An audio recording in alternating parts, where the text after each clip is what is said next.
तो जय माता दी, जय बाबा की, जय बाबा भैरवनाथ। तो आज का टॉपिक मैं आपके लिए लेकर आया हूँ, नियंत्रण शक्ति और अनियंत्रण शक्ति क्या होती है। मतलब सही शक्ति और गलत शक्ति क्या होती है, इस चीज़ की पहचान करना। तो पहले हम शुरुआत करते हैं सही शक्ति से। जो सही शक्ति होगी ना, वो हमेशा मतलब ये लगा लो, कब मतलब मान लो आपने उसको बुलाया, वो तुरंत आ जाएगी। ठीक है भाई, पहली बात तो सारे जयकारे सही तरीके से लगाएगी वो। ठीक है जी। उसके बाद बंदे के ना, चाहे मैं ये बताऊं कि मैं ये बताता हूँ, देखो जी, सामने वाले को चाहे वो बूझा चाहे कैसी भी दे, पर उस सामने वाले के ना मुंह से हाँ ही निकलेगा, हाँ जी ये मेरे साथ बीत रहा है। तो ये होती है सही शक्ति की पहचान। मतलब मोहित कर लेती है बंदे को, अपने बस में कर लेती है वो शक्ति। उसको कहते हैं बूझा परफेक्ट देना। दूसरी बात, किसी को राख की चोटी भी लगा दी, वो भी काम करती है। कई भक्तों का मैंने देखा भी है, उनके धूने की, जैसे मेरे धूने में से भी है हैं। तो मतलब मान लो किसी के सिर में दर्द हो, हाथ पाँव में दर्द हो, कुछ भी हो, तो थोड़ी सी राख बभूति दे देते हैं और सही हो जाता है वो। ठीक है भाई। अगर ज़्यादा कठिन रोग रहता है, जैसे खेल रहा है, वो कर रहा है, फिर उसके बाद हम बावरी बावरी से हराते हैं और माता काली की सवारी से। ये दो देव मेरे परफेक्ट हैं बिल्कुल। इनको तो मैं सबसे आगे चलाता ही चलाता हूँ, हर अखाड़े में और हर रोग के ऊपर, ये लगा लो। तो फिर उसके बाद दूसरा कारण ये होता है कि भाई मान लो आप यहाँ पे बैठे हो, ठीक है जी, आप अपनी गद्दी पे बैठे हो।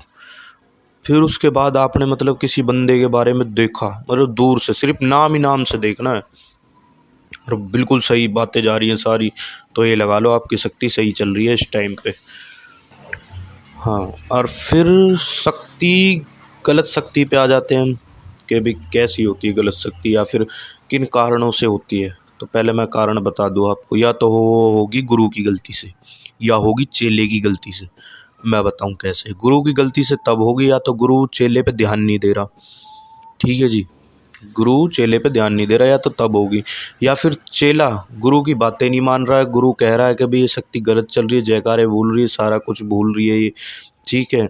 फिर उसके बाद गुरु देखता है, कहता है, फिर भी चेले पे कोई असर नहीं होता, ना ही वो सुनता है। तो इसमें फिर चेले की गलती है, क्योंकि कई बार ना चेले ये सोचने लगते हैं कि गुरु तो ऐसे ही कह रहा है, हमारे ऊपर सही चल रही है। ठीक है भाई, सही ना तो गुरु देखता है ना तुम देखते हो, जनता देखती है शक्ति सही है या गलत है। कहते हैं ना, चमत्कार को नमस्कार है। तो पहला कारण तो ये हुआ गलत क्यों हो जाती है। दूसरा कारण ये हुआ कि भाई मान लो, मैंने ऐसे बहुत से देखे हैं कि जिनके गुरु नहीं है, वो भी चौकियाँ लगा के बैठ जाते हैं, ठीक है जी। और दूसरी बात, उन पे सवारी भी आने लग, जिस पे जैसे मान लो जिस पे देव्य कृपा हो गई, ठीक है जी, पहली बात तो उसको कोई गुरु बना लेना चाहिए, या तो शिव शंकर भोलेनाथ को अपना गुरु मान ले। पर मैं ज़्यादातर ये कहूँगा, देहधारी गुरु को ज़रूर अपना गुरु बनाए। देहधारी कौन होते हैं? जो मतलब हैं, मनुष्य मनुष्य जो होते हैं, उनको अपना गुरु बनाए। देखो, शिव शंकर भोलेनाथ जी प्रभु हैं, भगवान हैं, मैं मानता हूँ वो जगत के गुरु हैं, जगत पिता हैं, उनको गुरु बनाना देखो अच्छी बात है। परंतु कहीं पे अगर गलत या कुछ भी होगा ना, तो वो आपको बताने नहीं आएंगे कि बेटा ये गलत कर रहा है तू। उस समय अपना जो शरीर वाला गुरु होता है ना, वो ही बताएगा अपने को कि भाई ये तू गलत कर रहा है, और ऐसे कर ले और ऐसे कर दे, सही हो जाएगा, ठीक है। अब यहीं पे देखता हूँ मैं कि भाई बहुत सी माताओं और मेरी बहनों पे, काफ़ी माताओं बहनों पे देखो, माता काली की सवारी आ जाती है, ठीक है जी।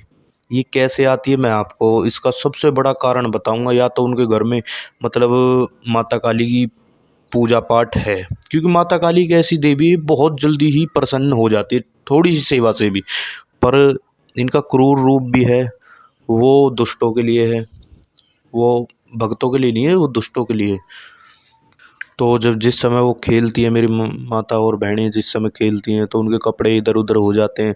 फिर पब्लिक जो है वो उठाने लगती है ऑब्जेक्शन कि जी ये शक्ति कैसी है, ये तो कुछ बता ही नहीं रही है, फलाना ढिगना, इसके तो खुद ही बेहाल कर रखा है इसने। तो बहुत से तो भूत प्रेत भी समझ बैठते हैं उनको। भूत प्रेत इसलिए समझ बैठते हैं ना, और भूत प्रेत इसलिए समझ बैठते हैं ना कि भी देखो, अब ये मैं मानता हूँ, देखो जी, बिजली का तार है, जब तक उसमें करंट नहीं है, तो वो तो हमारे लिए सिर्फ एक जैसे बिजली का तार है ना, जब तक उसमें करंट नहीं होता है ना, जब तक वो किसी के काम का नहीं होता।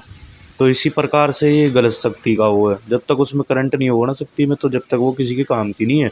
और उसमें करंट कौन लाता है, मतलब उसमें ये ऊर्जा कौन बनाता है कि वो किसी के काम आ सके, वो बनाता है गुरु। गुरु। तो इसलिए रिस्पेक्ट करो गुरु की। गुरु कोई हंसी खेल मजाक नहीं है। गुरु एक बार बना लिया ना, तो शास्त्रों में भी लिखा हुआ है कि जिसने अपना गुरु त्याग दिया हो ना, उसका सुबह मुंह नहीं देखना चाहिए सुबह उठकर। ये शास्त्रों में लिखी हुई है बातें। 7 बंदे ऐसे हैं जिनका मुंह नहीं देखना चाहिए, जिसमें से वो आता है जिसने अपना गुरु त्याग दिया हो। तो कहते हैं ना कि गुरु की तो आप माया, ये परंपार है गुरु की। तो हमने अपने गुरु का सम्मान किया था, तो आज इस गद्दी पे बैठे, इस जगह पर बैठे।